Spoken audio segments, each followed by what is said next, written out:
요한일서 5장 오늘은 16절 말씀에서 17절까지 말씀을 보겠습니다. 요한일서 5장 16절입니다. 어떤 사람이 자기 형제가 사망에 이르지 아니하는 죄 짓는 것을 보거든 그는 간구할 것이요 그러면 그분께서 사망에 이르는 죄를 짓지 아니한 자들로 인하여 그에게 생명을 주시리라. 사망에 이르는 죄가 있는데 나는 그가 그것으로 인해 기도하라고 말하지 아니한다. 모든 불의가 죄로 돼 사망에 이르지 아니하는 죄도 있느니라. 17절까지 말씀을 읽었습니다. 함께 기도드리겠습니다. 사랑의 주님, 진심으로 감사드립니다. 죄와 허물로 인해서 영원히 죽을 수밖에 없는 저희들을 하늘에 속한 생명이신 주님이 이 땅에 오셔서 아담 안에서 모두가 죽은 인류를 그리스도 안에서 모두를 살게 해주셔서 우리가 믿음 안에서 주님 주신 그 거룩한 생명을 소유하게 되었습니다. 우리는 그 생명을 귀히 여기고 그 생명 안에서 기뻐하고 그 생명을 전하기 위해서 많은 시간을 가졌지만 그 생명은 불행하게도 사탄의 세력에 눌려 너무나 힘을 쓰지 못하고 주님의 그 거룩한 생명을 가치없이 취급하고 이 혼생명이 왕노릇하면서 얼마나 많은 세월 동안 하나님 아버지를 거역하고 우리 스스로가 왕노릇했던 지난 날을 주님께서 긍휼히 여기심으로써 지성소에 주님의 긍휼의 자리로 우리를 이끌기 위하여 주님 친히 십자가에서 피 흘리실 때에 지성소의 중간 담인 휘장을 열어주시고 우리로 하여금 그 피를 힘입어 지성소에 들어갈 담력을 허락하신 주님을 찬양합니다. 오늘도 우리는 이 요한일서 5장의 말씀, 특별히 우리에게 나타내시고자 하시는 큰 뜻을 함께 이 주님의 기름 부음 안에서 누리고 싶습니다. 우리에게 말씀을 주셔서 여기 함께 여러 가지 환경에서 시달리고 아프고 고달프고 때로는 의심 속에서 헤매고 때로는 물질과 환경 때문에 마음 아파하고 때로는 부부 사이에 마음이 맞지 않아서 다투기도 하고 때로는 직장의 상하 간에 많은 갈등을 안고 살아가는 그런 환경에서 이제 주님의 거룩하신 말씀을 통해서 치유받고 위로받고 그 거룩하신 임재 가운데서 충만한 주님의 사랑을 누리고자 합니다. 말씀을 통해서 우리 마음 만지시고 우리에게 풍성한 영의 양식과 혼에 속한 모든 것이 깨끗해지고 주님의 거룩하신 통치권 속에서 살아가는 데 대하여 민감하고 주님 기뻐하시는 뜻을 따라 거룩한 사한 제사를 드리는 우리 모두가 되도록 이끌어 주옵소서. 우리 주 예수 그리스도의 이름으로 기도드렸습니다. 아멘.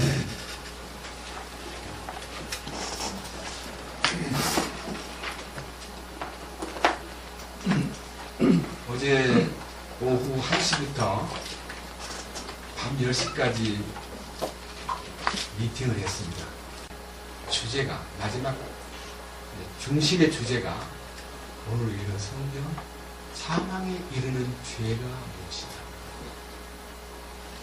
다시 말하면 이 요한일서 안에 들어있는 이 놀라운 영적 레벨, 다시 말하면 영적인 향상에 대해서 저 자신도 30년이 넘도록 향상되지 않은 상태에서 죄를 씻음받은 것만 갖고 완성인 줄로 착각하던 시절에 누가 저에게 묻기를 구원받은 사람이 죄를 지으면 어떡합니까? 요한일서 1장에 나타나 있잖아요. 우리가 죄를 지을 수밖에 없기 때문에 우리가 우리 죄를 자백하면 저는 미쁘시고 자비로우사 우리 죄를 사하시며 모든 불의에서 우리를 깨끗게 하실 것이요.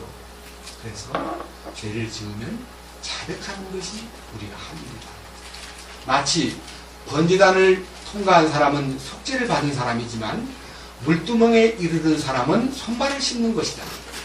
예수님이 이미 모욕한 사람은 발밖에 씻을 필요가 없다고 하신 말씀대로 우리는 매일매일 발에 모든 세손의 먼지를 씻어야 된다.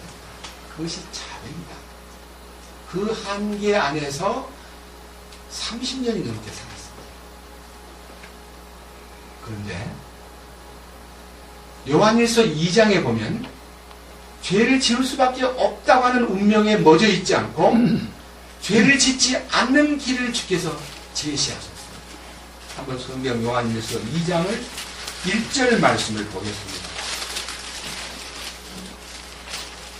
나의 어린 자녀들아, 내가 이것들을 너희에게 쓰는 것은 너희가 죄를 짓지 아니하게 하려 함이라. 1장 10절에는 만일 우리가 죄를 짓지 아니하였다고 말하면 우리가 하나님을 거짓말하는 분으로 만든다 그랬으니까 죄를 지을 수밖에 없는 속물, 죄를 지을 수밖에 없는 연약한 자, 이렇게 우리 자신을 규정해놓고 2장 1절에 가서는 내가 이 편지를 쓰는 목적은 너희가 죄를 짓지 않게 하려는 것이다. 이건 희망사항입니다. 죄를 짓지 않게 하려는 것이다. 그럼 어떻게 죄를 짓지 않지? 어떻게 하면 죄를 짓지 않을까? 아니, 사람인데 육신이 어떻게 죄를 안 짓는단 말이냐, 이런 문제를 놓고 변론이 있었습니다. 쉽게 말하면 많은 싸움이 있었습니다. 아니, 많은 갈등이 있었습니다.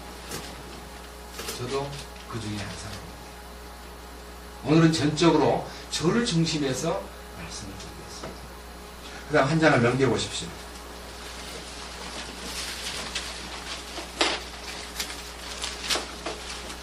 이제는 3장을 보겠습니다. 5절입니다.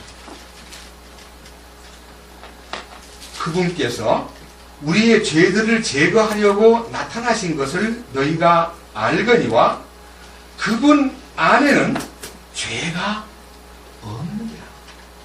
그러니까 우리는 어쩔 수 없이 아담 안에서 죄를 지을 수밖에 없고, 건들면 터지고, 건들면 냄새를 풍기고, 건들면 속에서 더러운 성격이 튀쳐나오고, 욕설이 튀쳐나오고, 조그만 충격을 주면은 마음속에서 온갖 나쁜 성격들이 막 줄줄줄줄줄 흘러나오는 죄덩어리입니다. 그런데 우리 주님께서 이 땅에 오신 목적은 죄를 제거하려고 오셨다. 그분 안에는 죄가 없다 그랬습니다. 이 말은 우리에게 희망을 주는 말씀이에요. 주님이 죄들을 제거할 뿐만 아니라 그분 안에만 들어가면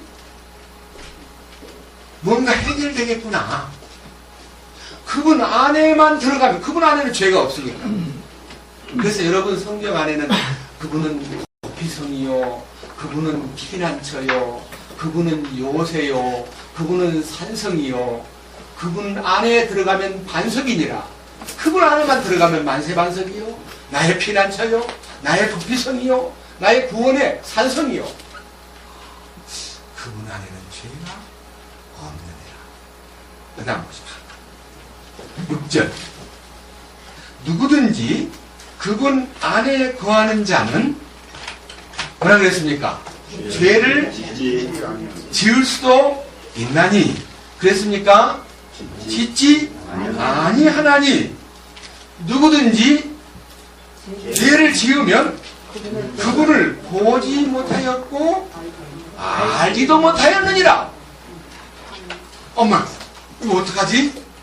이제 그분 안에 들어갔다고 나는 주 안에 있는 나에게 딴 근심이 있으랴 십자가 밑에 나가 내 짐을 풀었네.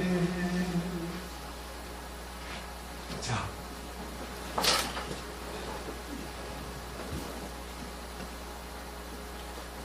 우리가 우리 마음속에서 내가 주님 안에 있다고 하는 자부심을 갖고 있으면서도 왜 간간히 충격을 받으면, 왜 간간히 자존심을 짓밟으면, 왜 간간히 내게 불이익을 주면은 내가 속에서 욕이 튀어나오고 성질이 튀어나오고 그리고 인상을 찌푸리고 그리고 못된 소리를 내뱉는 것을 보면서 야고보서 3장에서 어찌 한 샘에서 단물이 나왔다가 쓴물이 나오느냐, 어찌 찬송 부르던 네 입을 가지고 형제를 저주하고 판단하고 그를 괴롭히느냐.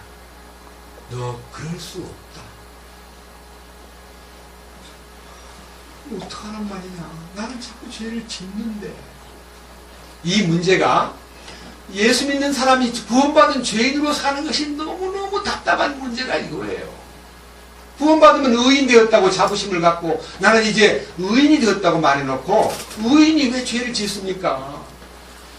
그러니까 주님의 구원이 불완전한 것입니까? 주님이 우리를 죄들은 용서해놓고 우리 속에 있는 죄는 제거를 못해가지고 주님도 끙끙 앓으시고 저거 어떡하지, 참 저거 한심스럽구나 하고 주님이 애달아 하십니까? 3장 7절 어린 자녀들아 아무도 너희를 속이지 못하게 하라. 그렇습니다. 주님 안에 있다면 죄를 지을 수 없다는 것이 확실하다면 속지 말라.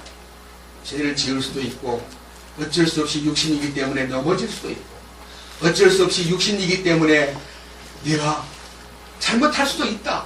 그거 하나님도 다 안다. 이런 식으로 속이는 말에 넘어가지 말거라. 다시 봅니다. 7절 어린 자녀들아 아무도 너희를 속이지 못하게 하라. 의를 행하는 자는 그분께서 의로우신 것 같이 의로우며. 여러분, 우리가 의를 행한다는 것이 로마서 6장에 불의의 도구로 사용되던 내 사람이, 내가 이제는 의의 도구가 되었다. 의의 길을 걷고 죄에 대하여 죽은 나는 의의 길을 걷고 죄에 대하여 철저히 끝난 나는 주님이 정하신 의의 길을 걷는다. 이렇게 말해놓고 그 의를 누가 한다는 거냐? 네가 그렇게 산다는 거냐? 내 안에 계신 주님의 의로움이 나타난다고 하지 않았더냐? 왜 네가 그렇게 살려고 그러느냐? 제가 지난번에도 말씀 올렸습니다. 땅이 혼돈하고 공허하며 흑암이 깊은 위에 있을 때 하나님께서 빛이 있으라고 말씀하셨고 그 빛이 나타나고 그 빛이 하나님 보시기에 좋았다 그랬습니다. 하나님은 빛을 만드신 분입니다. 하나님은 의를 창조하신 분입니다. 하나님은 우리 안에 의가 인간의 의에 대해서는 관심이 없고 하나님의 의를 인간 속에다가 집어넣어서 그 의가 우리 안에서 풍성히 넘쳐가지고 우리의 말을 통해서 우리의 눈빛을 통해서 우리의 언행 심사를 통해서 우리의 손발을 통해서 당신의 의가 표현되기를 원하시는 것입니다. 그것이 그리스도의 사람들입니다. 그래서 주님이 이제 하시는 일을 보십시오. 자, 8절 죄를 범하는 자는 어떻게 됩니까? 아니 요한일서 1장 8절 9절 10절에 죄를 지을 수밖에 없다 해놓고 죄를 범하면 마귀에게 속한다. 그러니까 너 지금 마귀하고 같이 살기 때문에 죄를 짓는 거야. 네 속에 마귀가 있기 때문에 죄가 나오는 거야. 이 말입니다. 너 구원받았다면서 마귀한테 끌려다니면서 마귀와 동업하고 마귀의 조종을 받고 마귀한테 온갖 방법으로 너가 리모컨 가지고 컨트롤 하듯이 계속 성내 신경질 부려 던져버려 뒤쳐나가버려 욕 퍼붓고 가버려. 그럼 그 말대로 그냥 하고 싶은 거 다 해놓고는 나중에 내가 왜 그러지? 내가 믿는 사람이 왜 이 모양이지? 왜 조석변덕이지? 왜 사흘도 못 가지? 이거를 딴 사람들한테 보여주면서 예수 얘기하니까 성이나 내지 말지. 왜 저런 사람이 저렇게 이중인격자야? 그래서 우리는 우리 자신들이요 스스로를 뒤엎어버리고 내가 혼돈 가운데 빠져요. 예, 혼돈이 정돈되고 공허가 충만하게 채워지고 이 공허를 채우는 것은 물질이 아닙니다. 공허를 채우는 것은 세상의 어떤 부귀 영화가 아닙니다. 주님의 빛으로 채우면 공허가 충분한 만유를 포함한 그리스도를 소유하게 되는 것입니다. 만유를 포함한 그리스도가 내 삶 속에 오십니다. 미운 마음, 더러운 마음, 지저분한 마음, 부패한 마음들이 다 쫓겨납니다. 이 보십시오. 8절. 죄를 범하는 자는 마귀에게 속하나니 마귀는 처음부터 죄를 짓느니라. 하나님의 아들이 나타나신 목적은, 여러분, 하나님의 아들이 나타나신 목적이라는 것은 베들레헴에 나타나신 목적이 아닙니다. 우리에게 나타나신 목적입니다. 아니, 나에게 나타나신 목적입니다. 옛날 2000년 전에 이스라엘 땅에 나타나신 예수 말고 그분이 내게 나타나신 목적이 있습니다. 목적이 뭡니까? 뭐라 그랬어요? 곧 그분께서 무슨 일을 어떻게 끝낸다고 그랬어요? 마귀가 어디서 일을 해요? 마귀가 저 공중에서 따로 일을 해요? 마귀가 저 깡패 속으로서 일해요? 마귀가 청계천에서 일해요? 마귀가 아주 형편없는 도둑문 광도 속에서만 일해요? 마귀가 인간을 속으로 삼고 이 속에서 일하고, 내 속에서. 야, 이거 마귀 짓이구나. 야, 이거 내가 이렇게 불화하고, 이렇게 내가 성질 내고, 이렇게 내가 모든 삶에서 자신이 없고, 비관하고, 어두운 얼굴을 하고, 욕하고, 뒤집어 엎고, 이게 전부 다 마귀 장난이구나. 주님이 나타나신 목적은 마귀의 일을 멸하려고 했다는데, 왜 내 속에는 마귀의 일이 끝나지 않았습니까? 그럼 주님이 일 안 한다는 거 아닙니까? 주님 오신 목적이 그러면 흐려지고 있는 거 아닙니까? 이 부분을 명확하게 짚고 넘어가야 됩니다. 그 다음 보세요. 9절. 이 말씀이 키워드입니다. 누구든지, 그 속에 누가 있어요? 나 있잖아요, 나. 누구든지 속에 나 있잖아요. 예. 여러분 자신이 누구든지 속에 있잖아요. 예. 누구든지 하나님에게서 난 자는, 하나님의 난 거이 뭐예요? 거듭난 자. 예? 이 땅에 육신의 부모에게서 한번 나듯이 예수님의 피로 죄 씻음 받고 성령으로 거듭난 사람은 하나님에게서 난 자입니다. 하나님에게서 난 자는 죄를 어떻게 한다고? 죄를 범하지 않는데요. 이는 왜 죄를 안 범하냐? 이는 뭐가 들어앉아 있어 이 속에요? 거듭난 사람 속에 그분의 씨가 어떻게 해요? 내 속에 머물러 있기 때문이에요. 이야, 행복하구나. 그럼 여러분 그것을요, 믿습니다. 주님 감사합니다. 이제 내 속에 주님의 씨가 들어왔습니다. 이제 됐습니다. 그런데 왜 예배당에 있을 때는 됐는데 집에 가면 안 됩니까? 왜 직장에 가면 안 됩니까? 왜 환경이 어려우면 안 됩니까? 주님이 그냥 어려우면 맥도 못 칩니까? 이것은요, 믿음이라는 것은 내 의지가 아닙니다. 내가 믿습니다.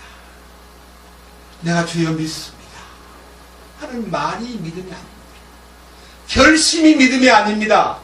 긍정이 믿음이 아닙니다. 시인이 믿음이 아닙니다. 의지가 믿음이 아닙니다. 믿음이 뭐냐? 바로 주님 자신이 내 안에 오신 것이 믿음과 함께 온 겁니다.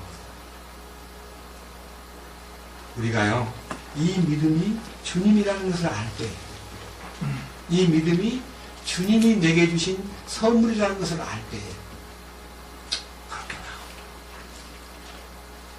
자, 상반절에는 하나님에게서 난 자는 죄를 범하지 아니하나니라고만 말함으로써 죄를 범하지 않는다는 원칙을 말하니까 세부적인 말이 없잖아요.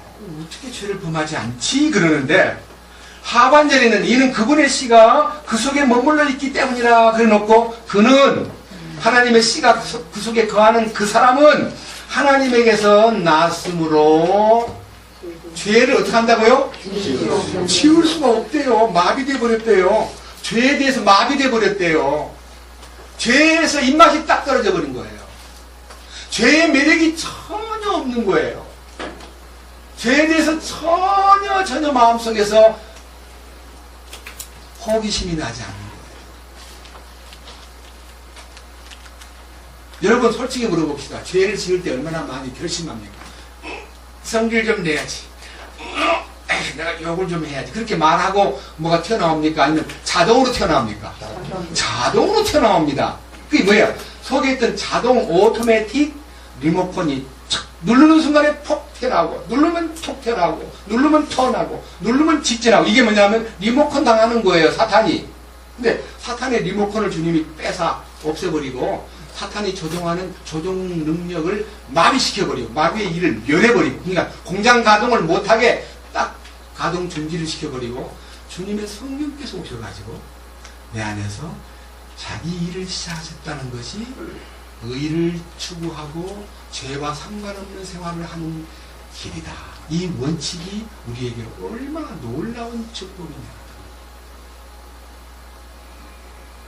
그 다음 10절 이로써 하나님의 자녀들과 마귀의 자녀들이 드러나나니, 죄를 짓는지 안 짓는지 보면 딱 드러나는데, 누구든지 의를 행하지 아니하는 자나 자기 형제를 사랑하지 아니하는 자는 하나님께 속하지 아니하느니라.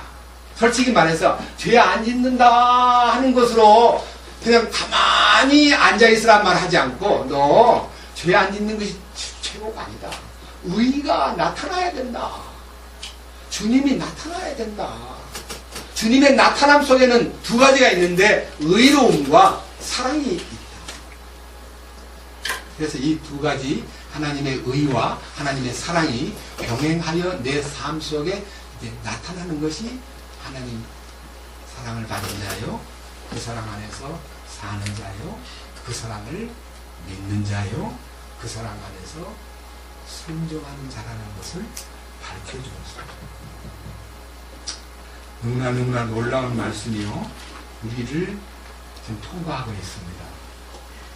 그런데 이 부분이 어젯밤 우리 대화의 10시간 가까운 대화의 주제로 다루면서 어떤 사람은 또 이렇게 얘기한대요. 아주 제가 이름도 아는 분이지만 이름을 거론할 수는 없고, 난 절대로 죄를 안 짓는다.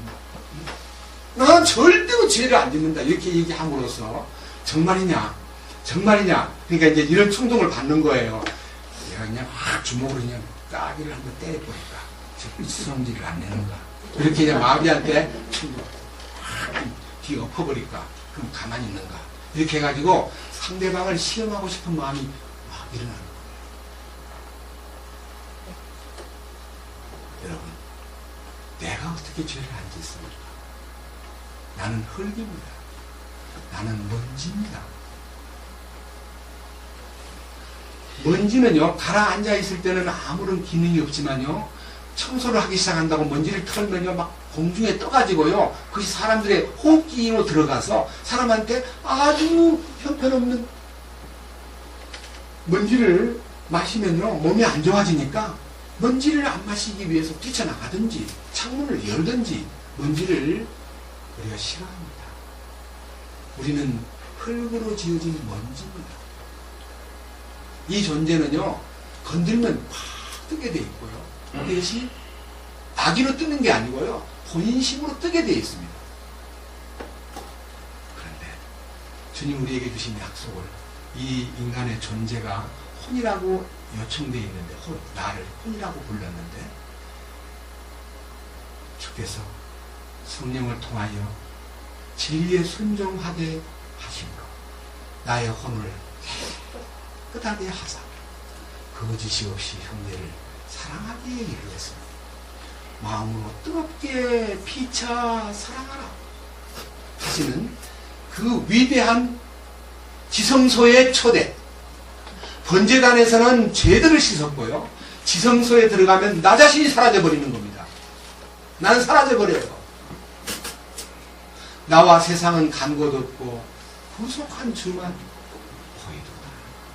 이것이요, 주님이 십자가의 양면 속에 죄들을 제거함과 죄성을 제거함에 대한 이 놀라운 완벽한 구원, 이 완전한 주님의 구원이 우리에게 허락되었건만, 우리는 한쪽에 속죄받은 구원만 쳐다보고 반쪽 구원을 가지고 일생에 그것이 우리의 해결점인 줄 알고 달려왔는데, 얼마나 고달픈 신앙생활을 하고 있나요? 이 원칙이요.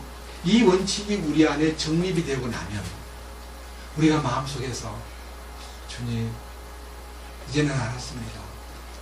주님이 말씀하신 뜻을 알았습니다.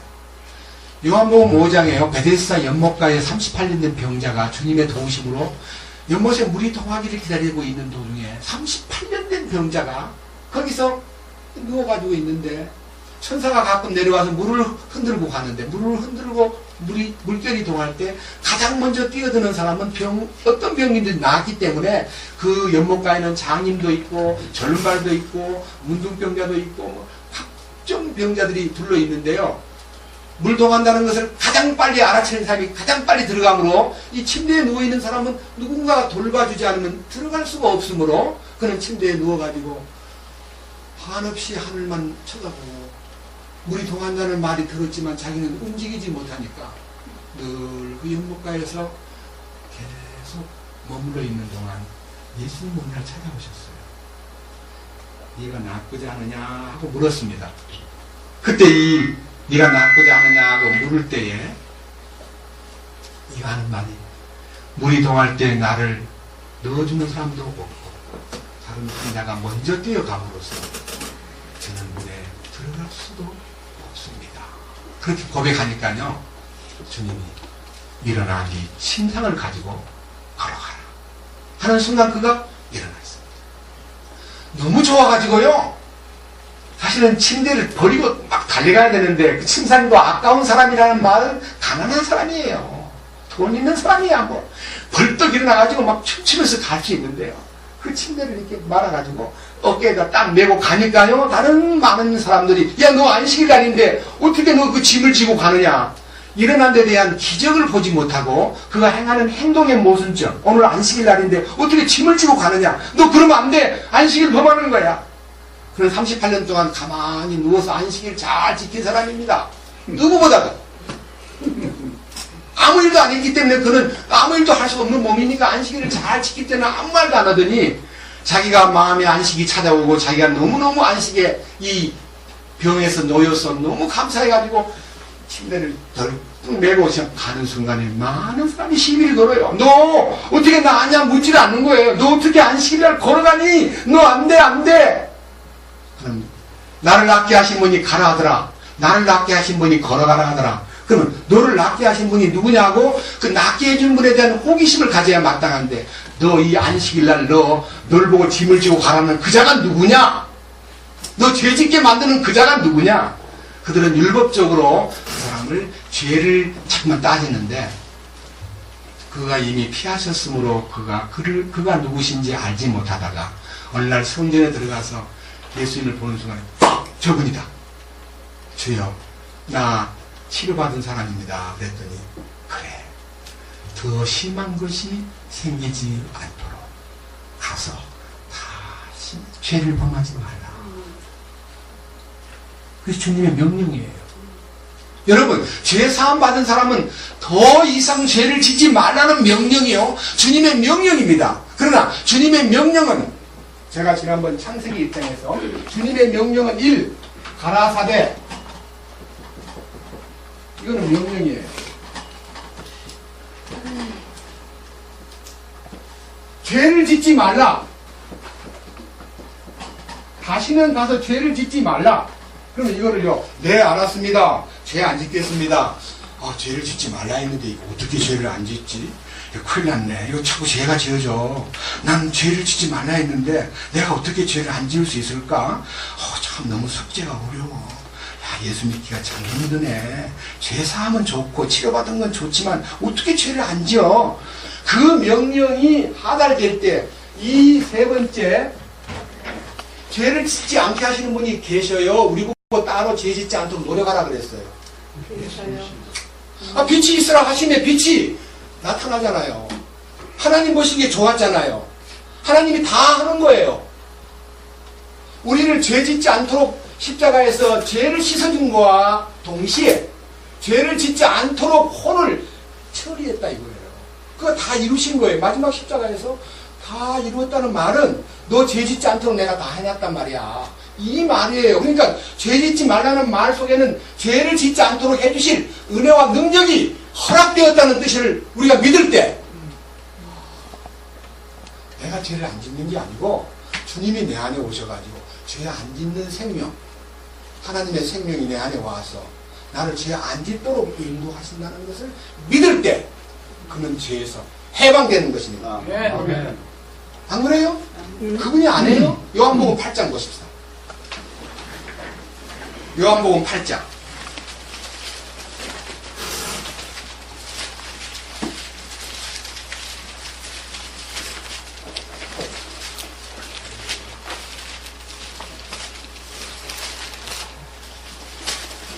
(1절부터) (12절까지) 말씀을 읽어야 되지만 시간이 없기 때문에 한 여자가 가늠하다가 현장에서 붙잡혔습니다.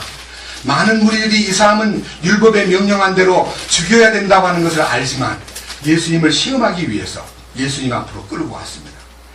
예수님, 율법에 이런 여자는 죽이라 그랬는데 죽일까요 말까요?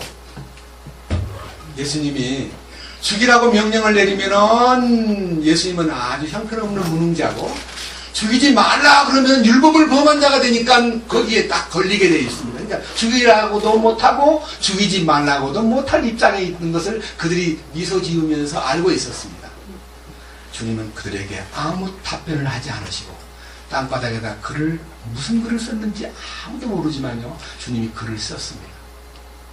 그러고 나서 너희들 가운데 죄 없는 자가 여자를 돌로 쳐라.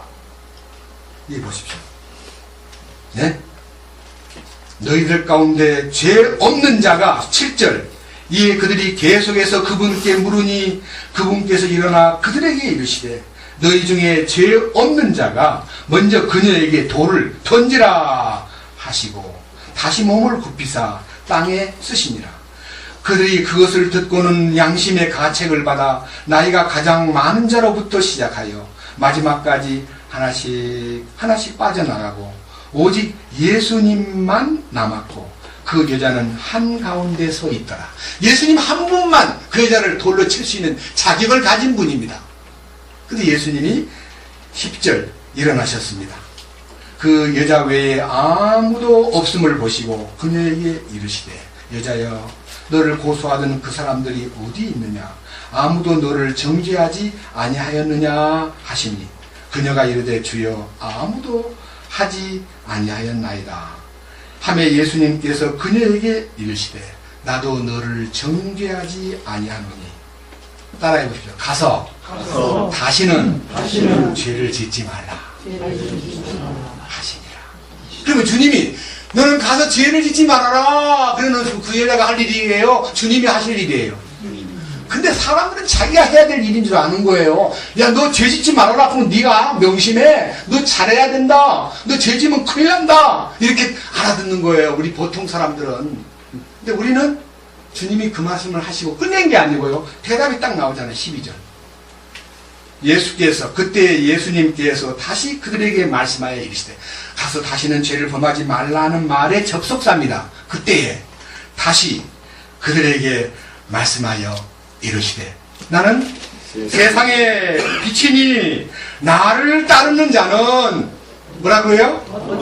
어둠 속에 다니지 아니하고 생명의 빛을 얻으리라. 창세기 1장 2절과 3절에 있는 생명의 빛이 바로 혼돈과 공허와 어둠 속에 빛이 나타나므로 혼돈도 끝나고 공허도 끝나고 어둠도 물러가 버리고 주님의 생명으로 가득함으로써 하나님 보시기에 좋았더라. 그것이 하나님을 만족시키는 거다 이 말입니다. 그럼 우리가 할 일이 뭡니까? 믿을 뿐이에요.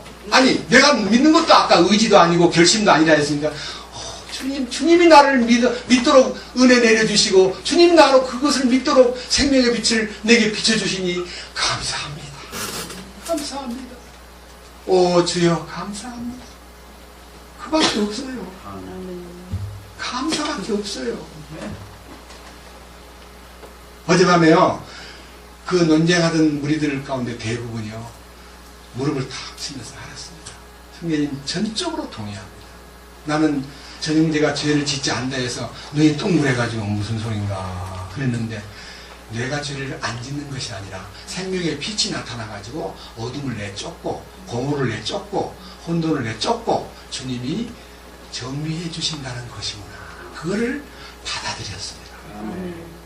그래서 오랜만에 만나서 정말 진솔하게 그 놀라운 교제에 함께하도록 이끄신 주님을 찬양합니다 하고 아침에 메시지가 왔더라고요. 주님 감사합니다. 그런데 오늘 읽은 본문은요, 사망에 이르는 죄가 있대요. 저는요, 사망에 이르지 않는 죄는 다음 주일날 얘기하고 싶습니다. 다만 오늘 사망에 이르는 죄가 있으니 나는 이것을 위하여 기도하라고 말하지 아니하노라. 그러니까요, 이게 뭐 사망에 이르는 죄가 무슨 말이냐? 죽는다는 말인데, 이 죽음에 이르는 죄라는 것이 누구한테 한 말이냐? 자세히 요한일서 다시 5장을 보겠습니다. 요한일서 5장 16절.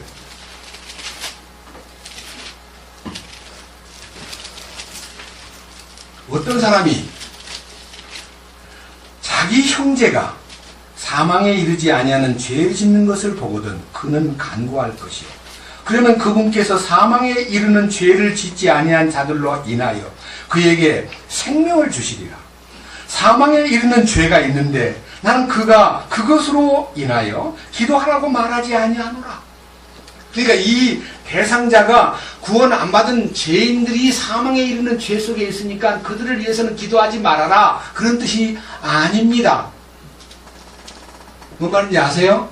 구원받았다는 사람이 사망에 이르는 죄를 안고 있는 사람이 너무 많다는 걸 얘기하는 겁니다. 구원받은 사람이 사망에 이르는 죄를 갖고 있는 것이 무슨 죄냐 이거예요. 이제 사망에 이르지 않는 죄에 대해서는 제가 조금 이제 이렇게 접어놓고요. 오늘은 사망에 이르는 죄가 더 이슈가 크기 때문에 솔직하게 여러분 앞에 사망에 이르는 죄가 안 믿는 사람한테 한 말이라고, 많은 주석가들은 성경이 너무 어려우니까 자기들이 경험을 안 해놓으니까 너무너무 들어가봐도 문자로는 도저히 파헤칠 수가 없고 자기 실상의 경험이 없고 죄를 짓지 않는 생명의 주님이 내 안에 오셔가지고 나를 인도한다는 확신 속에 살지 않음으로써 성경 해석이 어떻게 나오냐?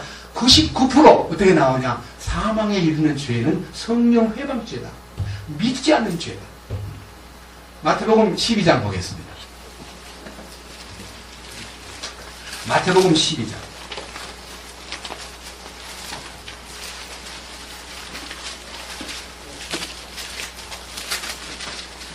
31절.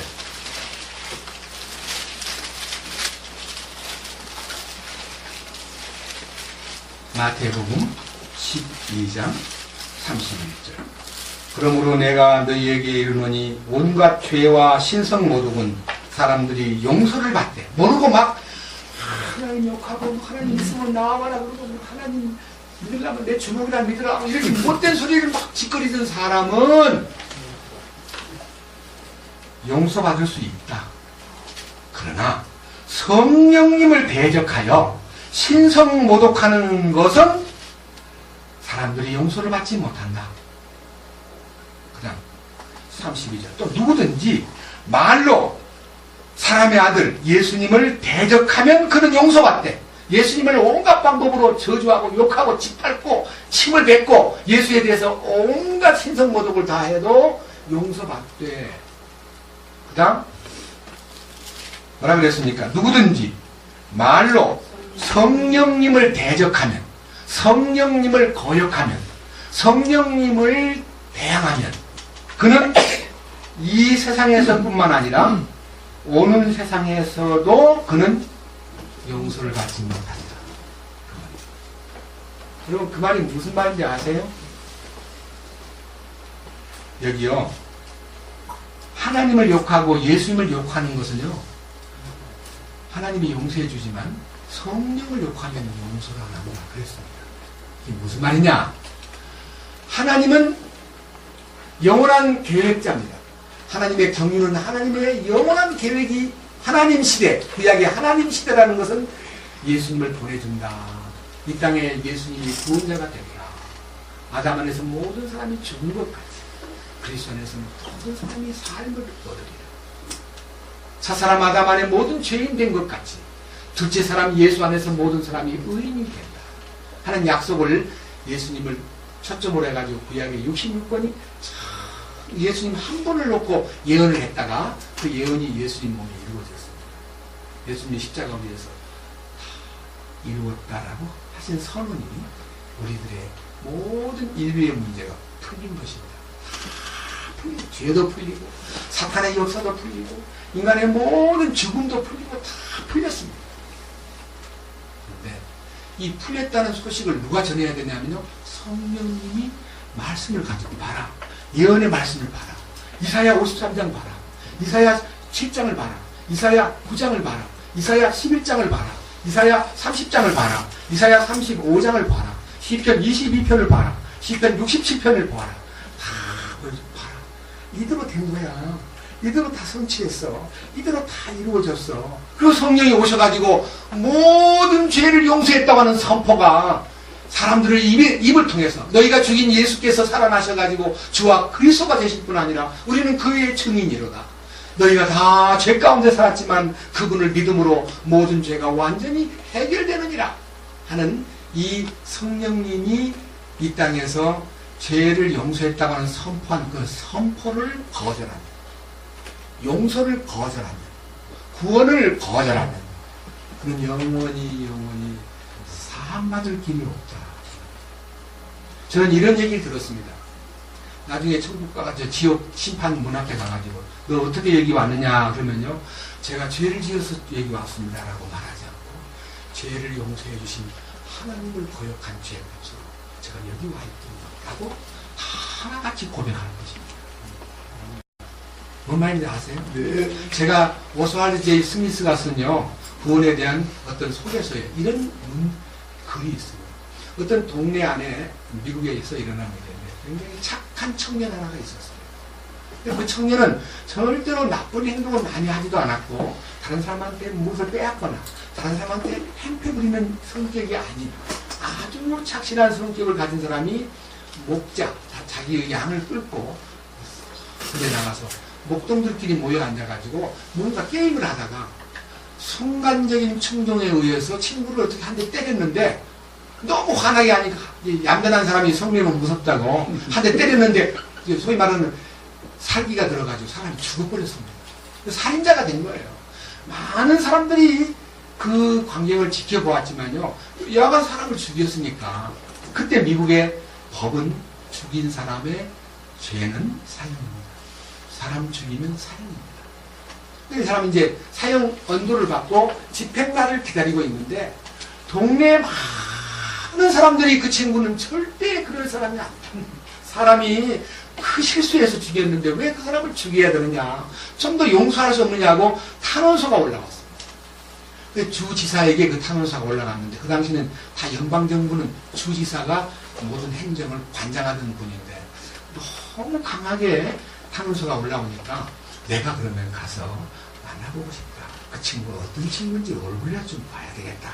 그래서 주지사가 면회 왔다 그러면 대본에 나오니까 목사가 면회 왔다고 좀 그러시오 하고 자기를 목사로 변장해가지고 성직자의 옷을 입고 면회 신청을 했는데 이 친구가 비관을 해가지고 목사 만나봤습니다. 여러 번 만나봤는데요, 나한테 도움을 주지 못했습니다. 나 내일 모레면 죽을 사람인데 또 목사를 만나라 그러십니까? 제발 좀 나 귀찮게 좀 하지 말아주세요. 나 정말 너무너무 편없습니다. 면회를 사절한다 그러니까 그래도 한 3번은 얘기해야지. 또 다시 좀 얘기 좀 해주시오. 중대한 소식이 있다고. 만나러 온 목적은 소식이 있어서 왔으니까 중대한 소식을 전해준다고 말하시오. 근데 또 와서 이제 면회하시러 오신 목사님이 중대한 소식이 있다고 나오라는데 좀 나가보세요. 그러니까 아니 내가 내일 모레 죽을 놈이 무슨 소식을 들으면 뭐하냐. 중대한 소식이 뭐 나한테 상관이 있냐. 나 그런 나와 같은 뉴스 안 듣고 싶으니까 그분 보고 피곤하니까 가시라 그래라. 마지막으로 이 지사님이 참 고집스러운 친구구나. 뭐라고 얘기를 해야 될까?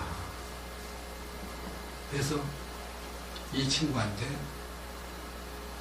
다시 가서 얘기 좀 하세요. 소식을 준다 해도 싫다 그러고 만나러 왔다 해도 싫다고 그러니까요. 내가 무엇인가를 정말 주고 싶다고 말해라. 내가 무엇인가를 주고 싶다고 말해라. 난 준다고 말해라. 그분이 뭘 준답디다라고 말하라. 그래서 가서 그분이 뭘 준대요. 그러니까요. 우리 같으면 공짜로 뭘 준다니까 받으러도 갈만한데요. 아니 내가 지금 죽을 사람이 뭘 받으면 뭐합니까? 나 도대체 그 사람 뭘 갖고 왔는지 몰라도 싫습니다. 날 내버려주세요. 제발.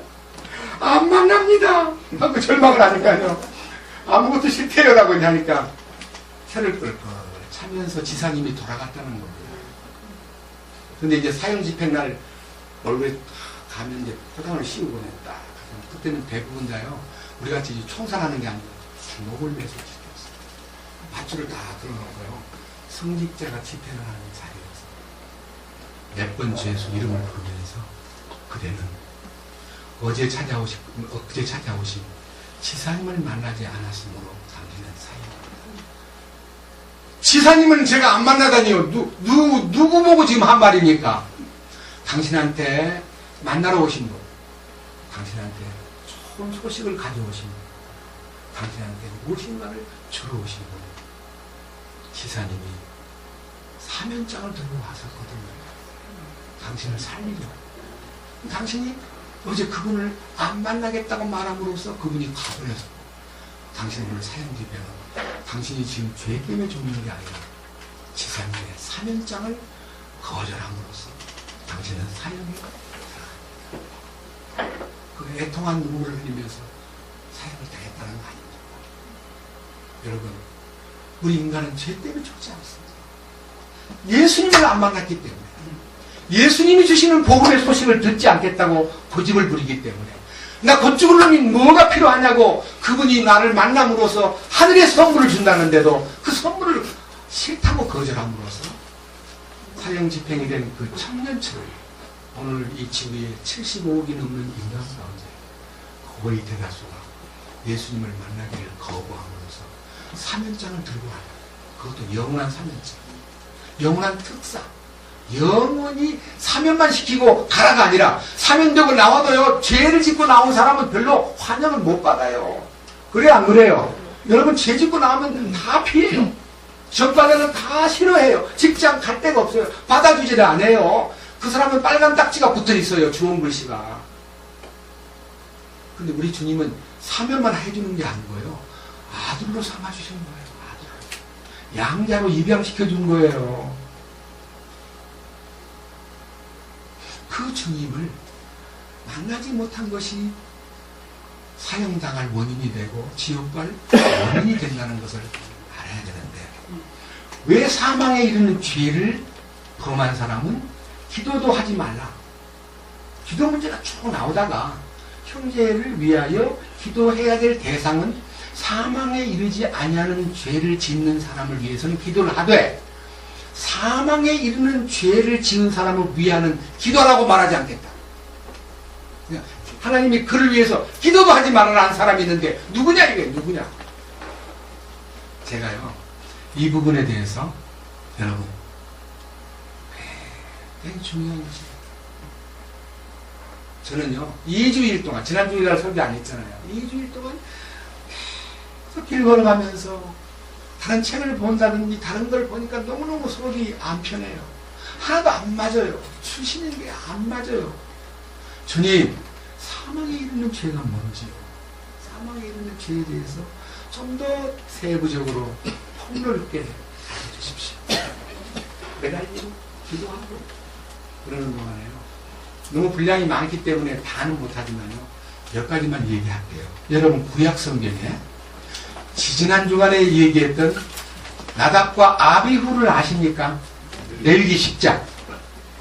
기억하시겠습니까? 나답과 아비후가 누군가? 자, 보세요. 레위기 10장.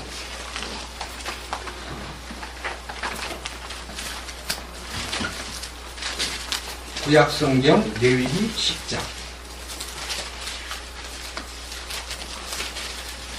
1절.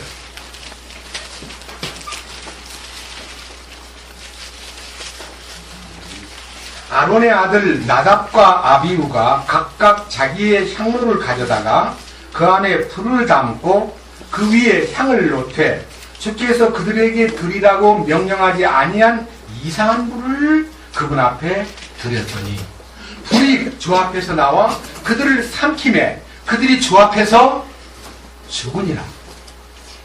그러면요, 아론의 아들들 나답과 아비후는 신분이 그냥 보통 평민입니까? 제사장 신분입니까? 이들은 제사장 신분입니다. 거룩한 신분입니다. 선택된 신분입니다. 그런데 다른 불을 갖다가 향로에다가 넣음으로써 하나님이 그를 죽게 만들었습니다. 이게 사망에 이르는 죄입니다. 왜 다른 불을 드렸느냐 하면요, 물론 모르고 드린 겁니다. 9장 24절에 바로 위에 끝절에요, 불이 주 앞에서 나와 제단 위에 번제 헌물과 기름을 태워버리매 온 백성이 그것을 보고 소리를 지르며 얼굴을 대고 엎드렸더라. 그러니까 불이 주께로부터 와서 제단에 제물을 태우고 제단 숯불이 남으면 그 남은 숯불을 향로에다가 넣어가지고 거기다가 향을 뿌려야 되는데 제단 숯불에서 얻은 향불이 아니고 숯불이 아니고 딴 불, 이상한 불을 갖다가 집어넣어가지고 그는 하나님 앞에서 죽어버렸습니다. 이 죽었다는 얘기가요, 굉장히 중요한 얘기면서도 우리가 생각을 깊이 해야 됩니다. 자, 여기서 잠깐 멈춰 보겠습니다. 여호수아 6장 7장을 보면 여리고 성을 점령할 때요, 다 너희에게 주었지만 사람들도 없애고 다 진멸하되 거기 안에 있는 금은 보화 어떤 좋은 것도 만지십니다. 그것은 하나님 편에 속한 것입니다.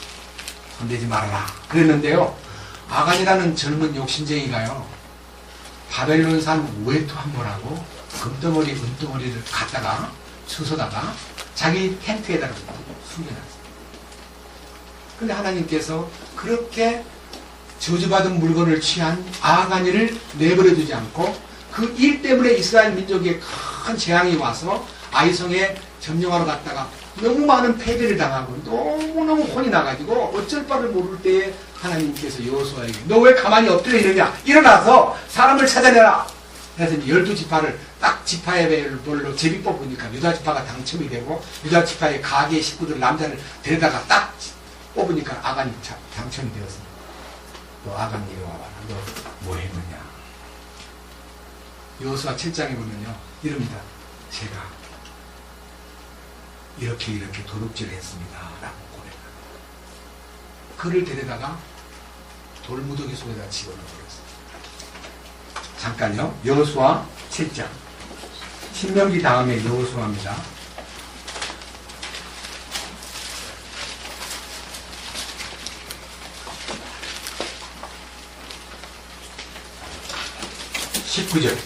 여호수아 7장 19절. 여호수아가 아간에게 이르되 내 아들아, 원하노니 주 이스라엘의 하나님께 영광을 돌리고 그분께 자백하며 네가 행한 일을 이제 내게 보아라. 그 일을 내게 숨기지 말라 하며 아간이 여호수아에게 응답하여 이르되 참으로 내가 주 이스라엘 하나님께 죄를 지어 이렇게 행하였나이다. 내가 노력한 물건들 중에서 바벨로니아에서 만든 좋은 옷과 은 200세겔과 50세겔 나가는 금덩이 하나를 보고 탐내어 그것을 취하였나이다. 보소서 이제 그것들을 내 장막 한가운데 땅속에 감추었고 그 은은 밑에 있나이다. 이게 이제 도둑질해가지고 여리고에 저주받은 재물을 장대에다 숨겨놓음으로써 큰 재앙이 나타나가지고 그를 아골 골짜기로 끌고 가서 돌무더기 속에 죽음을 당할 수밖에 없도록 했습니다. 이 죽음이 주는 의미가 무엇입니까? 그리스도인이 이 교제 속에서 하나님이 원하는 향불은 홀로의 향불이 아니라 성도들의 기도입니다. 나답과 아비후가 아무리 제사장이지만 자기를 위해서 기도하는 거 아닙니다. 그 향불은 모든 성도들의 기도를 모아가지고 하나님께 드리는 놀라운 피의 응답과 하나님의 그리스도의 향기가 담긴 응답을 나타내야 될 기도로요, 자기가 이상한 불을 갖다 놓음으로써 그 무리를 기도가 상달되지 않게 만들고, 그리고 이 아간의 행동 하나가 이스라엘 전체에게 패배를 몰고 와가지고 이스라엘 민족들이 말로 다 못할 7장 1절부터 9절까지는 아이성에게 패배를 당해가지고 그들이 너무너무 고통스럽게 3,000명이나 죽었습니다. 아이성을 치러 올라갔다가 3,000명이 죽어버리니까 7장 4절에 보면 3,000명이 죽었다고 합니다. 그러니까 말로 다 3,000명이 올라갔다가 36명이 죽었어요. 죄송합니다. 3,000명이 36명 5절에 36명이 죽었는데 그 엄청난 패배를 당하고 보니까요, 하나님은 아니다. 너희들 무리 속에 나와의 관계를 해친 아간이 있다. 제발. 그 아간이라는 탐욕, 그 아간이라는 우상숭배, 아간이라는 만몬주의, 아간이라는 그 못된 욕심을 도려내지 않으면 내가 너희들에게 함께하지 않겠다. 그런 하나님의 냉철한 응답이 있었습니다. 또 한 가지, 이제는 우리 사도행전 5장 보겠습니다. 사도행전 5장.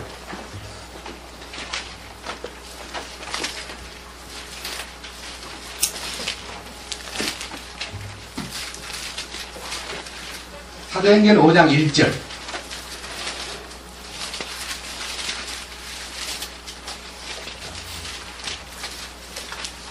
그러나 아나니아라는 어떤 사람이 자기 아내 삽비라와 함께 소유 하나를 팔아 그 값에서 얼마를 감췄는데 그의 아내도 이 일에 은밀히 관여하였더라. 그가 일부만 가져다가 사도들의 발 앞에 두거늘. 베드로가 이르되 아나니아야, 어찌 사탄이 네 마음에 가득하여 네가 성령님께 거짓말을 하고 땅값 얼마를 감추었느냐? 땅이 남아 있었을 때에 네 것이 아니었느냐? 그것을 판 뒤에도 네 마음대로 할 수 있지 아니하였느냐?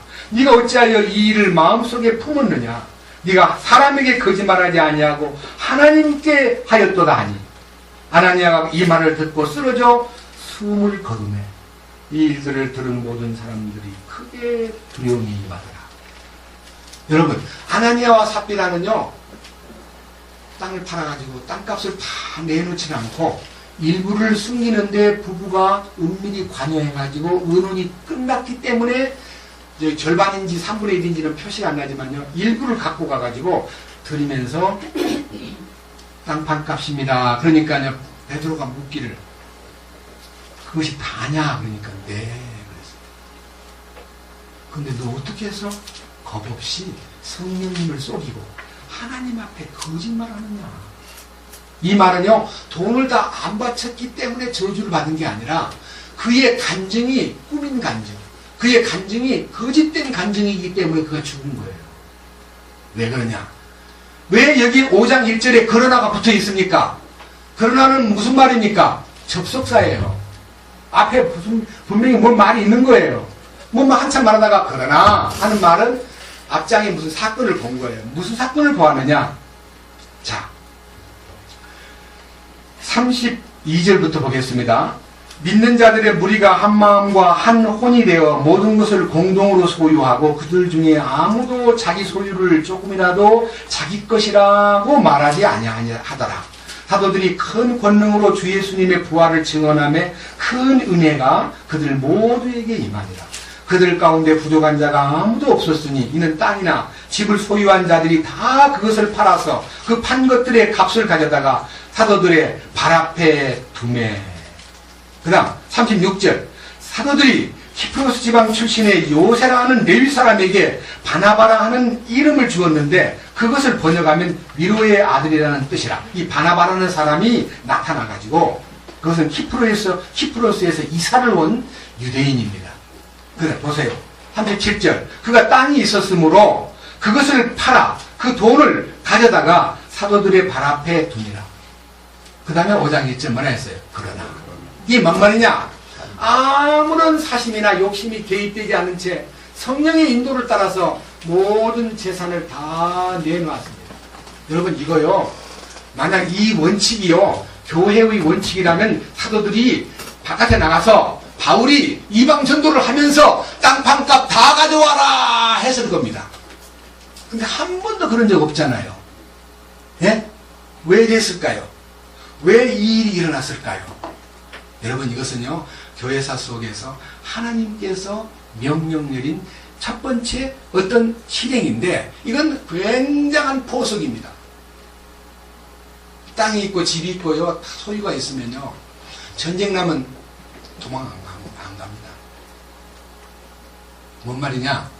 이스라엘 민족들이 주님 보실 때 돌 하나도 돌 위에 천 놓이지 아니하고 다 깨어지고 이 민족들이 다 환난을 당할 터인데, 너희 믿는 자들은, 그때 유대에 있는 자들은 산으로 도망을 가고, 그 다음에 너 예루살렘에 있는 사람은 성 밖으로 나가라. 내가 너희에게 이르노니 너희 머리카락 하나도 상하지 아니하리라 하신 주님의 경고를 받은 사람들은 땅과 집을 다 처분해 놓고 주님의 명령을 기다리는 초대교회의 결단이었습니다. 근데 여기 있는 이 아나니아 삽비라는요, 땅 판값을 따로 놔둠으로써 여운이 남고, 이 사람은 도망갈 때 안 도망갈 가능성이 큽니다. 주님께서 그를 미리 불러갔습니다. 징계예요, 징계. 저주받은 거, 지옥 간 거 아닙니다. 그 다음 보세요.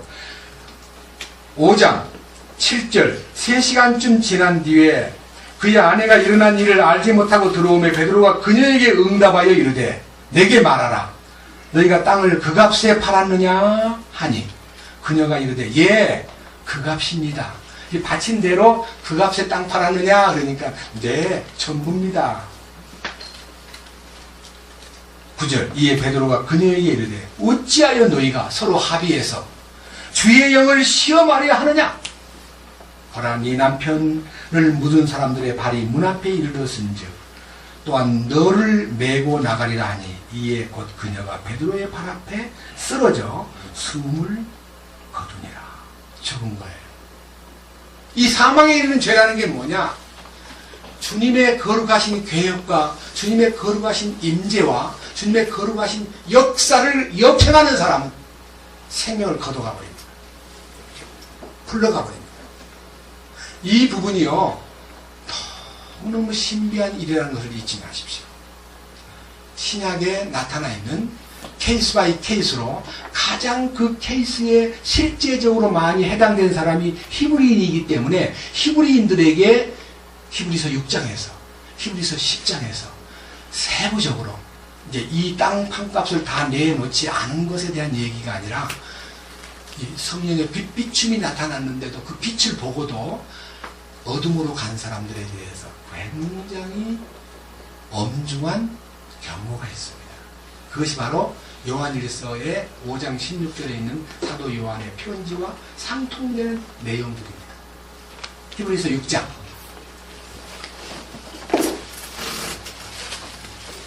히브리서 6장입니다.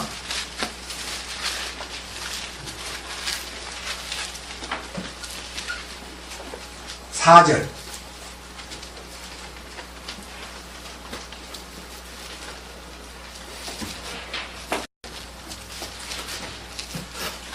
한번 빛을 받고, 자, 빛 받은 것이 뭐냐? 빛이 있으라 하시며 빛이 있었고 그 빛이 하나님 보시기에 좋았더라고 하는 말씀과 똑같이 이 심령에 주의 빛이 임함으로써 생명이 오고, 생명의 빛이 임함으로써 어둠도 물러가고 혼돈도 물러가고 공허함도 꺼지고. 돈 없다고 공허하면 안 됩니다. 주님이 오면 공허를 채웁니다. 돈이 없어도 괜찮습니다. 명예, 권세, 행복 괜찮습니다.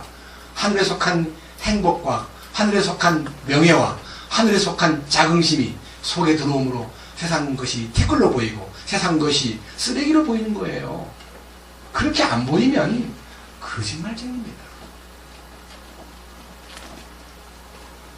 저는 제가 어릴 때부터 너무 물질에 매이고 막 아웅다웅 하는 것이 없이 자랐고, 없어도 절대로 거기에 매이지 않고 살기를 주님 앞에 원했는데요.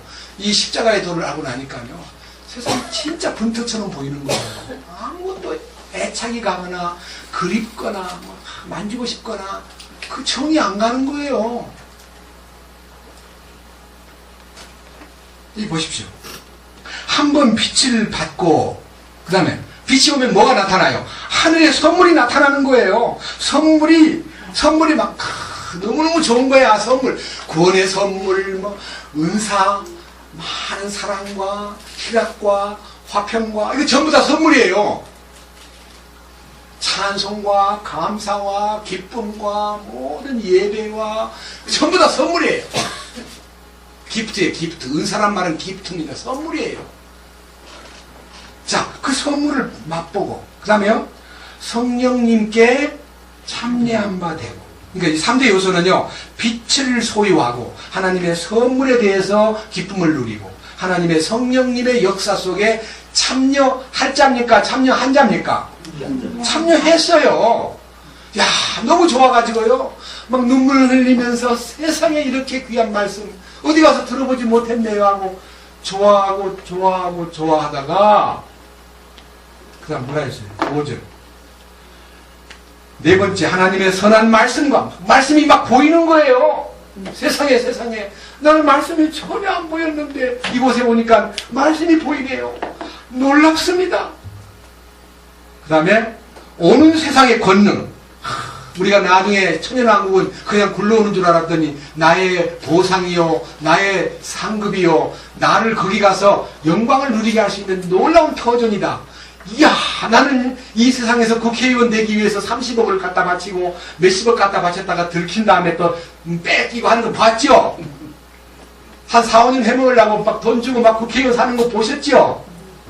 제가 알고 있는 어느 학교 재단 이사장께서 나는 다 해봤는데 국회의원 한번 해봐야겠다고 돈 막 몇십억을 갖다가 바쳤더니 국회의원 배지를 달았대. 그것도요, 지역구가 아니고 전국구로.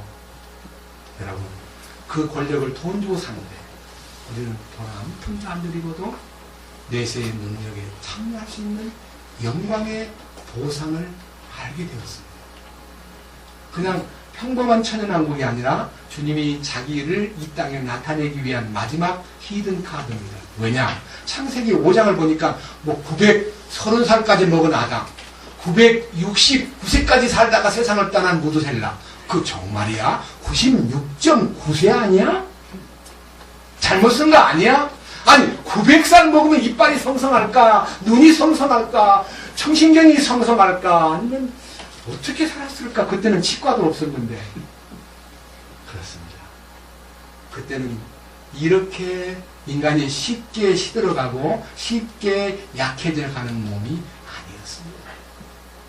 주님이 천연왕국을 딱 세우면요, 100세 못 되어 죽은 나이가 어린아이 됐고, 이 백성의 수완이 나무의 수완처럼 길어지고, 해양도 없고 상암도 없고 경찰도 필요 없고 군대도 필요 없고 감옥수도 필요 없고 사법서사도 필요 없고 법원도 필요 없고, 뭐예요?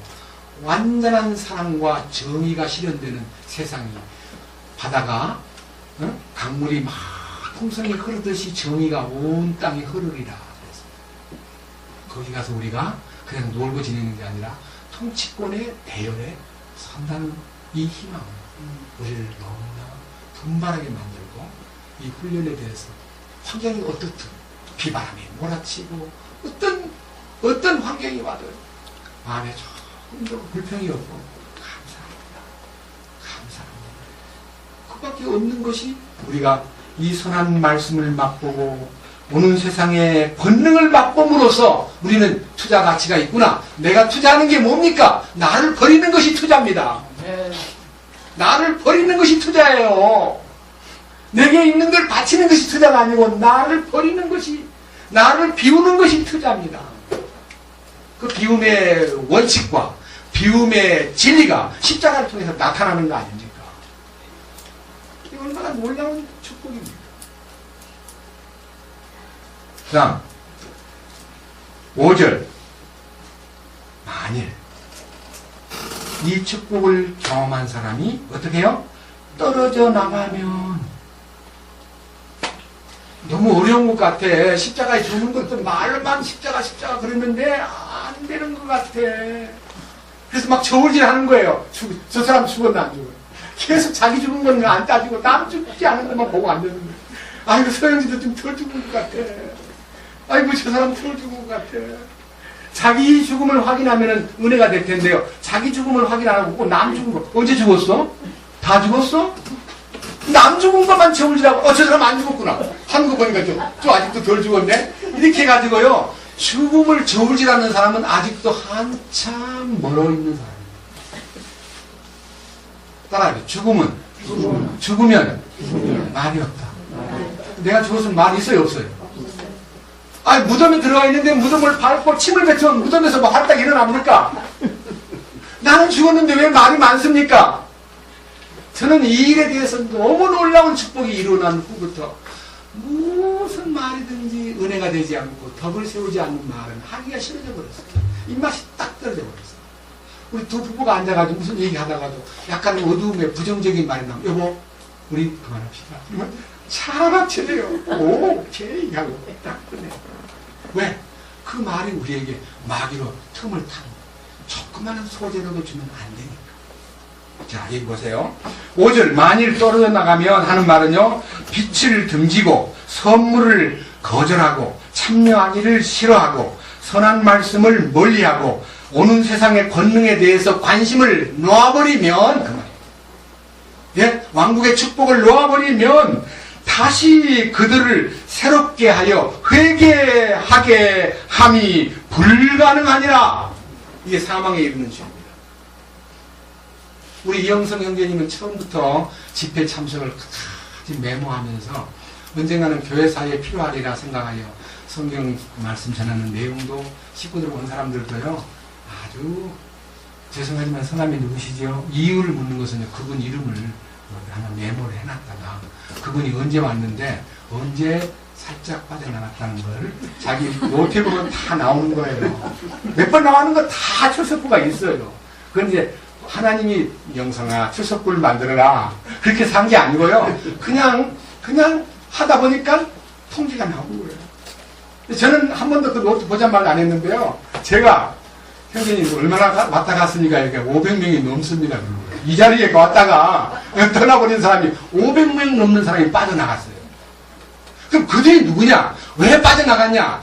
그 빠져나간 후에 그들에게 소식이 들리기를 참 멋지게 신앙생활을 잘한다. 진짜 귀하거든요. 쫓아갈 의향이 있어요. 그런데요. 나중에 이런 말 합니다. 어떤 사람이 또 나가가지고 지금 자기 나름대로 살면서 혼자 살면서 서영재는 왜 하고 헤어졌냐 그러니까요. 서영재가 마냥 그렇지 안 죽었어. 그러니까 남 안 죽은 거 가지고 말하는 사람은 자기는 분명히 안 죽은 거 아니요? 먼 눈에는 뭐가 보인다고요? 자기가 안 죽었으니까 안 죽은 것이 보이죠. 자기가 죽어버리면 아무것도 안 보이잖아요. 그래 안 그래요? 자기가 죽었는데 왜 남이 보여요? 나 죽은 것만 생각하고 주님 살려주십시오 하고 주님 앞에 매달릴 수밖에 없는 난데 남 안 죽은 걸 다 저울질해가지고 무게를 재고 아직 좀 덜 죽은 것 같아. 안 죽었어. 그건 말도 안 되는 소리예요. 자, 이가요 왜 이렇게 엄중한 형을 받느냐. 이 형이라는 게 보통 형이 아닙니다. 6절 다시 봅니다. 만일 떨어져 나가면 다시 히브리서 6장 6절입니다. 만일 떨어져 나가면 다시 그들을 새롭게 하여 회개에 이르게 함이 불가능하니 그들은 자기들을 위해 하나님의 아들을 새로이 십자가에 못 박아 드러내놓고 그분을 모욕하느냐. 십자가의 모독죄. 십자가의 효용이라는 게 두 가지잖아요. 하나는 죄를 씻는 피의 능력. 하나는 나를 처리하는 자처리의 능력. 두 개의 능력이 십자가 안에서 나타났는데 그걸 거절함으로써 자기가 죽기를 마다하고 떠난 사람은 더 기회가 없다. 그에게 기회를 안 준다. 잘 알아라. 이게요 특별히 히브리인들에게 많았어요. 여기 히브리서가 기록된 이유는요 유대인들이요 예수님이 행하신 일을 낱낱이 지켜보고 따라다니면서 기적 행하는 거, 눈먼 자 눈뜨게 하는 거, 문둥이를 깨끗게 하는 거, 죽은 자를 살리는 나사로의 사건, 무리에 걸어간 얘기, 온갖 얘기를 다 보고 현장 목격까지 하고 살아났다는 소식까지 들었는데 응격결에 경비병을 불러다가 돈을 막 넣어주면서 야 너네들 말이야 예수 살아났다는 얘기를 막으려면 너희들이 졸고 있을 때 제자들이 와서 시체를 훔쳐가 버렸다고 말해. 알았지? 예 지킨 대로 하겠습니다. 돈을 먹고 나서 야 시체 훔쳐갔다 시체. 그 시체 훔쳐간 사람은 가만히 놔둬야 돼요? 빌라도에 임봉한 어인을 뜯어냈는데 죽여야 돼요. 죽여야 돼. 잡아다가.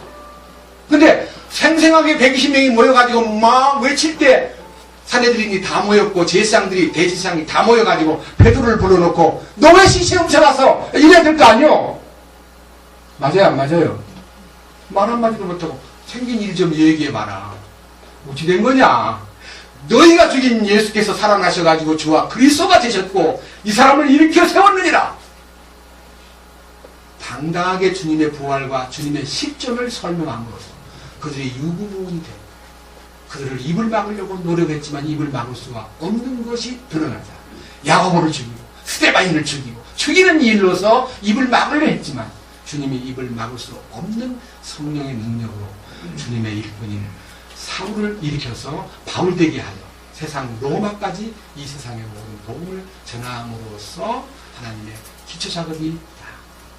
그때는 세계가 로마로 통할 때였습니다. 제가 드리는 말씀은요, 사망에 이르는 죄를 지은 사람은 하나님이 딱 잘라버렸어요. 성경 몇 군데 보겠습니다.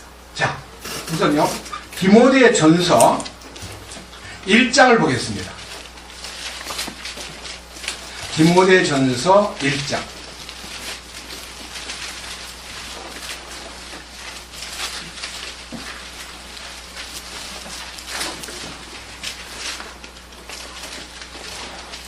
18절 아들 디모데야 전에 너에 관하여 주어진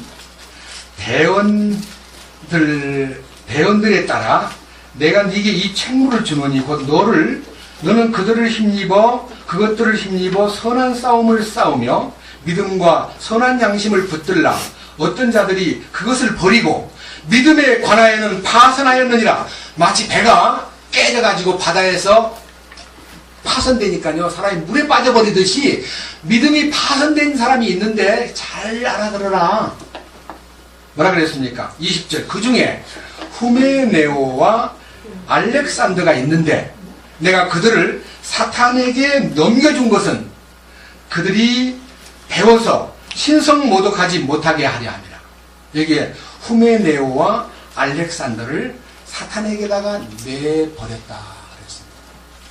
여러분 사탄에게 내버리면요 사탄의 밥이 된다는 뜻인데 사탄의 밥이 되면 지옥 가느냐?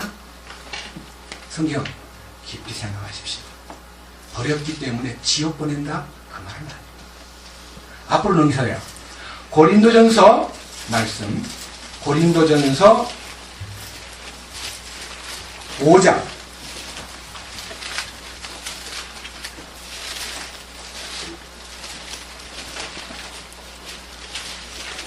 1절부터 설명 올리겠습니다. 고린도 교회에 공공연한 소문이 들렸는데 구원받은 사람이 음행을 했다는 겁니다. 그것도 딴 여자하고 음행한 게 아니라 아버지가 새로 취한 젊은 아내를 어떤 아들이 놀아놨습니다.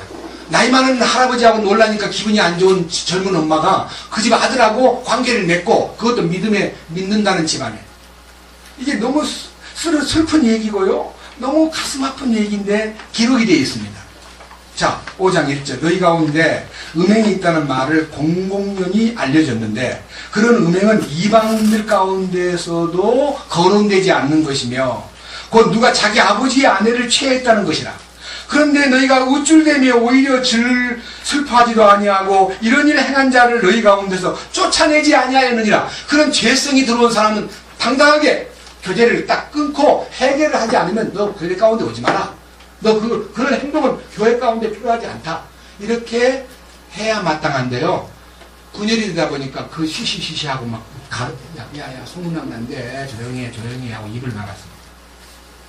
그래서 3절 내가 진실로 몸으로는 떠나 있으나 영으로는 함께 있어서 마치 거기에 있는 것 같이 이런 일을 그렇게 행한 자에 관하여 내가 이미 판단하였노라.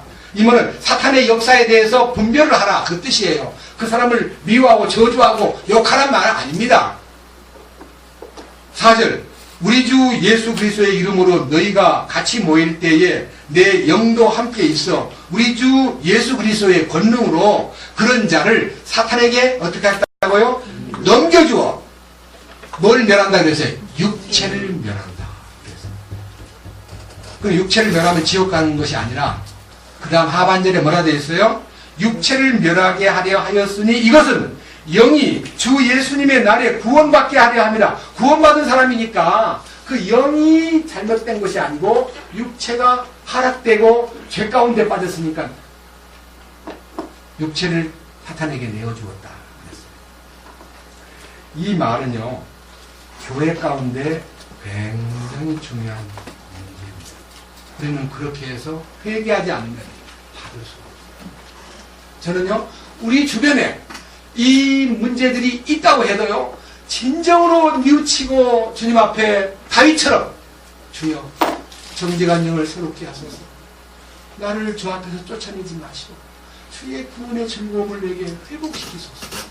주여 제가 주님 앞에 순종하겠습니다 하고 엎드리면요, 용서를 받지만요, 그 죄를 짓고도 뻔뻔하게 아무 일 없는 것처럼 말하는 사람이 있다 이거예요. 그래서 이 문제에 대한 큰 금기된 사항이요, 음란하게 산 사람은 사귀지도 말라는 말에 대한 추석을 달아놨어요.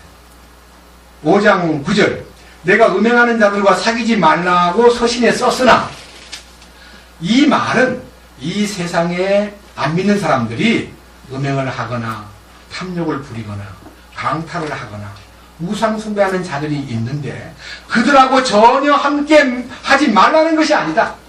만일 그렇게 하려면 세상 밖으로 나가야 된다. 다 그런 종자들인데 아무도 안 만나면 전도를 어떻게 하냐? 만나라.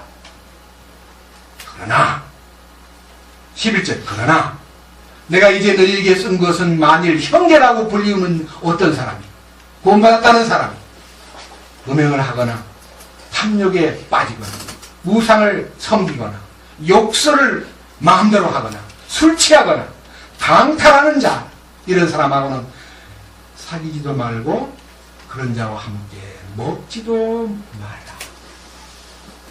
그 말은 뭔 말입니까? 그 죄를 뉘우치지 않고 정당하게 생각하고 그 마음이 화인 맞아가지고 양심이 완전히 성령의 이끄심이 없는 사람을 어떻게 했냐? 12절, 또한 밖에 있는 자들을 판단하는 일이 나와 무슨 상관이 있으려? 안 믿는 사람 판단하는 일은 난 아무 상관이 없다. 그러나 안에 있는 자들은, 구원받았다는 사람들은 예리하게 분석하고 판단하고 분별하라. 마지막 뭐라 했습니까? 그러나 밖에 있는 자들은 하나님께 판단하시나니 하나님께 맡기라. 이거. 세상 사람은 하나님께 맡겨라. 그러나 안에 있는 사람은, 그 사악한 행동을 하는 사람을 너희 가운데서 뭐라 했어요? 내쫓으라. 죄를 용납해서는 안 됩니다. 회개하지 않으면 단호하게 추방해야 됩니다. 그것이 주님의 회개의 기회를 주는, 그를 위해서도요, 기도하지 말래요. 그래서 제가 오늘 여러분에게 하고 싶은 중요한 얘기는요, 정말 우리가요, 구원받은 이후에 어떤 죄를 지으면 안 되냐, 어떤 죄를 지으면 죽느냐 하는 문제가요, 그림처럼 한 폭의 그림처럼 그려져 있는데 40년 광야 생활에서 일어난 사건을 통해서요, 어떻게 이 사망에 이르는 죄가 취급되었는가를 성경에서 말씀해 주었기 때문에 오늘은 시간이 좀 갔지만요, 읽고 끝내겠습니다. 고린도전서 10장입니다. 고린도전서 10장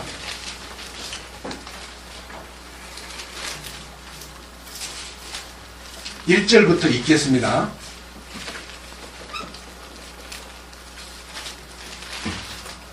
또한 형제들아, 나는 이것을 너희가 모르기를 원치 아니하노니 곧 우리 조상들이 다 구름 아래 있고 모두 바다를 지나가며 모두가 구름과 바다 속에서 모세에게로 침례를 받고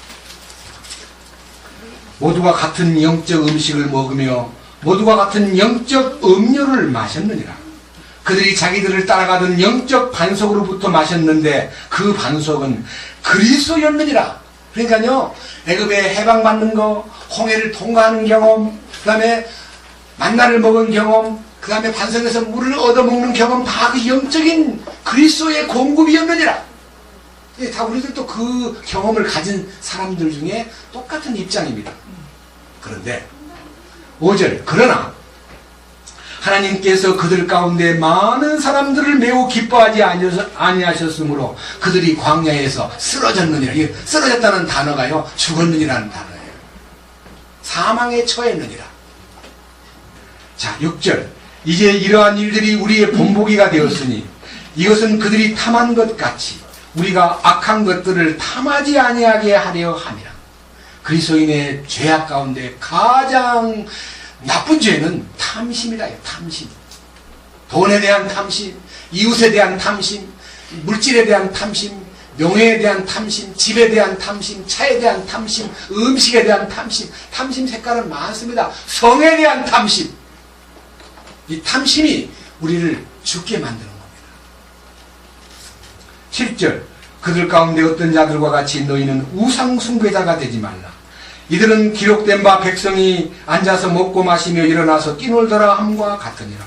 그들 가운데 어떤 자들이 음행하다가 하루에 23,000명이 죽었나니 23,000명이 쓰러졌으니 우리는 그들과 같이 음행하지 말자. 또한 그들 가운데 어떤 자들이 그리스도를 시험하다가 뱀들에게 멸망을 당하였으니 우리는 그들과 같이 시험하지 말자. 그들 가운데 어떤 자들이 불평하다가 파멸시키는 자에게 멸망을 당하였으니 너희는 그들과 같이 불평하지 말라. 여러 가지 형태의 신앙생활에 커다랗게 역행되는 문제를 제시하면서 뭐라고 얘기했느냐. 11절 이제 이 모든 일은 우리들에게 본보기로 일어났으며 또 그것들은 세상의 끝을 만난 우리를 훈계하기 위하여 기록되었느니라. 그게 광야생활 이스라엘 민족의 역사는 단순한 민족사가 아니라 다가오는 모든 성도들이 그 말씀을 보고 그렇구나 광야에서 쓰러지면 가나안의 유업을 받지 못하는구나. 그렇습니다. 반드시 요단강을 건너야 되는 거예요.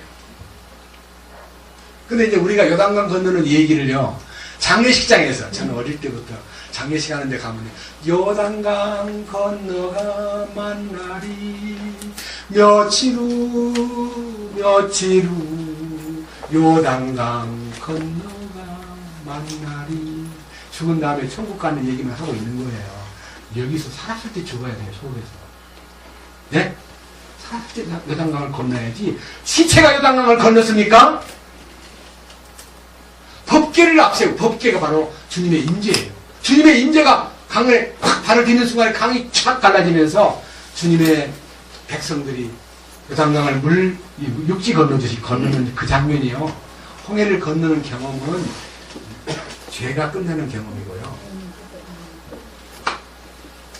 요단강을 건너는 경험은 내가 끝나는 경험. 내 십자가. 내가 죽어야 돼. 어떻게 죽어야 되냐면 옛사람이 죽어야 되는 거예요. 아담 안에 있는 옛 성격, 아담의 모든 근성, 죄를 지을 수밖에 없는 속성이 그 가나안 땅에 가면요 젖과 꿀이 흐르고 주님의 풍성이 나타나면서 이렇게 얘기해요. 건너자마자 길갈에 이르러 할례를 받는데요. 할례를 받을 때 할례를 준 다음에요. 야, 여기를 길갈이라 하자.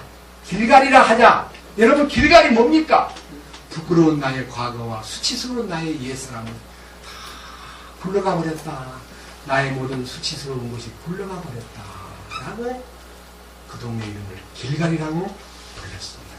지금 우리가 이제 함께 기도하고 있는 대상자 중에 한 분이 야콥 덩컨이라고, 야콥 담칸이라는 분이 센터가 길갈 센터입니다. 지금 21세기에 주님을 기다리는 사람들이 길갈의 센터를, 길갈 센터라는 이름을 갖고요 세계 모으는 길갈의 축복을 선포하고 마치겠습니다. 여호수아 말씀 하나 더 보고 마치겠습니다.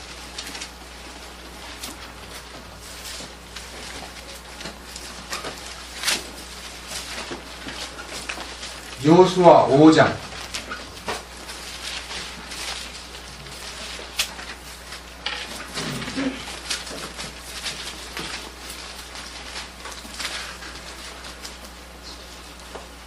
7절 그분께서 그들을 대신하여 일으킨 그들의 자손들에게 여호수아가 할례를 행하였으니 그들이 길에서 그 자손들에게 할례를 행하지 아니하였으므로 그들이 할례를 받지 아니하였다.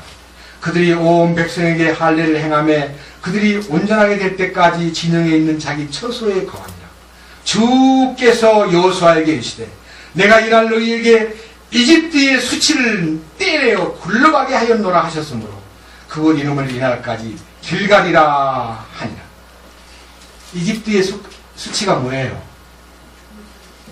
이 속에 있는 이집트의 수치가 뭡니까? 아담 안에서 노예 생활하던 이집트의 추억, 이집트를 그리워하고 이집트 세상을 그리워하고 세상에 속한 모든 것에 구걸하고 얻어먹던 그 불쌍한 수치스러운 나의 과거가 여기서 떼내요. 이집트의 수치를 떼내요. 어떻게 했다고요? 예? 굴러가겠다는 말은요, 치워버렸다는 뜻이에요. 여러분, 우리는 그 수치가 끝나야 됩니다. 이제는 우리 안에 수치스러움이 전혀 없는 사람이 돼야 됩니다. 사람에게만 아니라 주님 앞에 수치됨이 없는 삶이라는 게 길갈의 할례, 그리스도의 할례가 나타날 때 우리는 주님 앞에서 참으로 복된 그리스도인으로서 사망에 이르는 죄에 대해서는 상관없는 생활을 할 수 있습니다. 마음에 기도하십시오. 이와 반대의 생활이 사망에 이르지 않는 죄입니다. 그 일을 추구하면서 나타난 어떤 과실들이 있다면 그 내가 책임을 질게 그 뜻입니다. 예를 들자면요, 에베소 사랑하는 화를 내어도 죄를 짓지 말고 해가 지도록 등을 지지 말고. 근데 화를 내는 게 죄같이 보이는데 화를 내도 죄를 짓지 말라. 그게 뭔 말이고?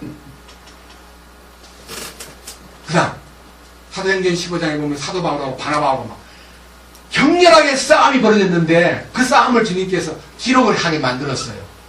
왜 그랬냐면 마가 요한이를 2차 전도 여정 때 데려가느냐 마느냐가 마가 요한에 대한 선택을, 바나바는 데려가야 됩니다. 바울은 안 됩니다. 그러니까 두 사람이 막 충돌해가지고 마가 요한을 놓고, 마가복음을 기록한 마가 요한을 놓고요 싸우다가 바울과 바나바가 딱 갈라져가지고 16장 전도여행을 떠나는데요, 전도여행을 떠나는 그 길이요 불편한 길같이 보여요. 왜? 싸우고 떠나니까. 싸웠잖아요. 다투고. 그 죄요. 그런데 성령께서 바울아 건너가라.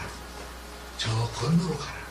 아시아로 가지 말고 저 건너로 가라. 유럽 전도의 문을 열고 들어와. 트로이라고 하는 도시에서 손짓하는 이 건너편에 와서 우리를 도우라는 계시를 받고 성령님께 물어봤더니 건너가라. 그래서 빌립보 전도가 시작되는 놀라운 발걸음이 나타나 있습니다. 그 대신 데리고 가자고 고집부리고 따로 전도를 떠난 바나바의 기록은 전혀 기록이 없습니다. 바나바의 선택은 주님이 원하는 선택이 아닌 것이 드러나고, 비록 소리치고 비록 거절했지만 그것이 바로 마가를 회개시킨 것이었어요. 밤빌리아에서 바울과 동행하다가 몸이 안 좋다고 핑계를 대고 예루살렘으로 도망가버린 마가 요한이 하나님의 일을 맡은 사람이 조그마한 환경과 괴로움을 못 이겨 도중하지 한다면 복음을 위해서 어떻게 살겠느냐? 아니다. 군사가 되려면 훈련을 더 받아야 된다. 이번에는 못 간다. 이거는 전쟁이니까. 전쟁에 예비 훈련도 안 된 사람 데려가면 안 된다. 그것이 사도 바울의 진정한 사랑이었기 때문에 그것을 죄라고 하지 않습니다. 우리는 성질도 냈네. 바울이 죽었다더만이 뭐야? 이런 부분에 대해서 우리가 좀 더 분별력이 있는 사람 되기를 여러분한테 힌트를 드리고, 다음 주에 요한일서 5장 16절, 17절 사망에 이르지 않는 죄에 대해서 선포하겠습니다. 주님의 이름을 찬양합니다. 감사합니다. 주님, 은혜로 오늘은 사망에 이르는 죄에 대해서, 이것이 얼마나 그리스도인에게 엄중한 명령인가, 우리가 별단코 소홀히 여기지 않고 주님이 기뻐하는 이 거룩한 대열에 빛에 참여하고 선한 말씀에 참여하고 성령에 참여하고 다가오는 세상의 영광스러운 약속에 참여한 사람, 세속으로 흘러가거나 육신으로 가거나 자기 길을 걷지 않도록 인도하여 주옵소서. 오늘 함께 참석한 모든 사랑하는 형제와 자매들이 성령의 이끌림을 받아서 주님이 참으로 기뻐하는 그 거룩한 대열에서 이탈되는 자가 한 사람도 없도록 주여 붙들어 주시고 손잡아 주시옵소서. 우리 주 예수 그리스도의 이름으로 기도드렸습니다.